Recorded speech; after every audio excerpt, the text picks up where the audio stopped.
G'day everyone, Beano here. Just a quick update for my subscribers.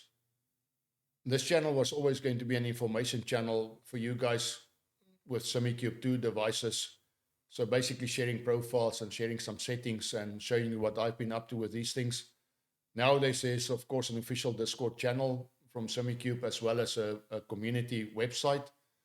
I'm active there as well as a couple of other more experienced guys, so you can always contact us there and get the information or ask in any of my videos. As such, I've decided to change this channel into a full-blown review channel for two things: sim racing hardware as well as camera hardware. Sim racing is one of my big hobbies. The other one is photography.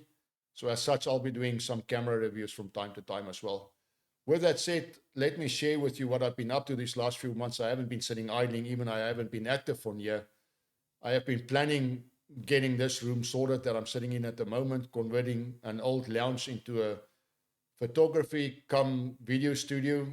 So it's worked out pretty well. Happy that the wife has conceded the room for my dedicated use. I had to paint some walls, rip out carpets, and put in some laminate flooring, taken off the old curtains and put up some grey roller blinds. So I'm quite happy with the final outcome. And then second to that, over the last year, I've been traveling quite a lot after the pandemic has ended.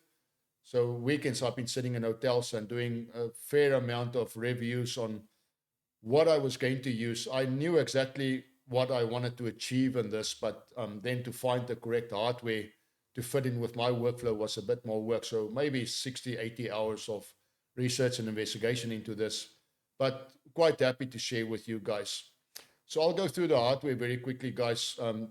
You can see some effects on the wall behind me there. So I'm just using a LED light with a gobo projector. And you can buy these gobo stencils off AliExpress. Of course, you get specific ones for your specific device, but they're pretty cheap. So you can have all sorts of effects on the wall just projected behind you. It just gives a little bit of a change of the scenery and makes it look a bit more professional. Also, the plants that I'm using are real plants. I'm highlighting those with, or backlighting those with some Philips Hue Bluetooth lights. That is all controlled by an Alexa Amazon device. So I've just set up some profiles for that and just give one command and all the lights will fire up. But the same goes for that gobo projector on the back, as well as this main light providing the background hue.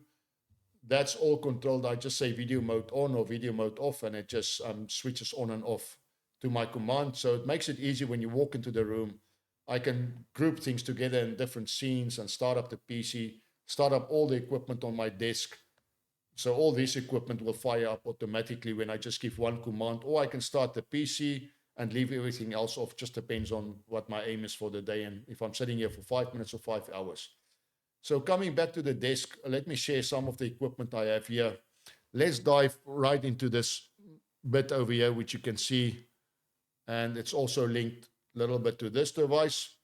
So this main guy is a Roland V8 HD video switcher. I've got 3 cameras. The one camera that you can see now, it's the overhead camera. It's just a Nikon DSLR. And I've got a zoom lens on it. So when I do the overhead production reviews and product reviews and photo reviews, I can just dump it out on the boom arm, extend it to the center of the floor, and show from top down and zoom in whatever I need to see on the products and any sort of detailed specifications. So this device also pretty professional bit of equipment. I've got picture-in-picture one. This one is my main camera, which is my front camera, just a Panasonic BGH1 box cam. Really neat setup. And I also have a second picture-in-picture, which is a camera showing from the side view. Again, a Panasonic BGH1. And all 3 of these cameras connected to this main device. Further to that, I also have a laptop connected to it as an input device, so I can share some photos or some PowerPoint slides, parameters and information, whatever settings you need to see in a user interface, for example, something like that. So nice and easy. Let's go to the rest of the equipment. Combined with this center brain, which is my video switcher, whenever I'm working on the background there, it's going to be difficult. I don't have that long arm, so I'm no alien at this point in time. I need to drag this iPad with me. It's got a Roland app on it, so I can control everything that I can control on the main device, I can control here as well. This pretty neat interface. It makes this remote operation nice and easy. I also have a small Stream Deck on this, just a 30-button one. Stream Deck is set up, again, one button. I've configured the whole device, push one button, stream on. It will fire up OBS. It will start the virtual interfaces to the cameras in case I need to do any settings before I start recording. And it also switches on my main key light, which sits over here. That's just an Elgato studio light. Pretty low intensity and just setting standard color white balance at 500, 600K. That gives a nice enough color tone on my skin over here. On this side, you can see there's a podcaster device. This is a Rodecaster Pro 2 from Rode. So it's a 4-channel advanced podcasting device. It can take 4-channel mics, just standard XLR microphones. I basically have this Rode pod mic connected to it as my main microphone. That's the active one. I've got another channel that is sitting over it with a Nikon camera on the boom arm.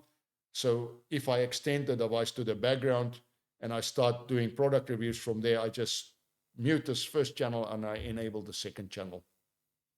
So guys, I thought I'll just share this quick bit of hardware with you guys. Any comments and suggestions, feel free to drop down in the video below. If you guys have any questions on any of the hardware or you need links for whatever I've been using, feel free to ask me as well. I'll do my best to answer. End of May this year, 2023, I'll be starting with the hardware reviews. First video out will be one about the history of direct drive wheels from 2012 onwards up till now. And then immediately after that, I'll start with some pedal reviews and steering wheels and a bit of other hardware gear that I'm waiting for from suppliers.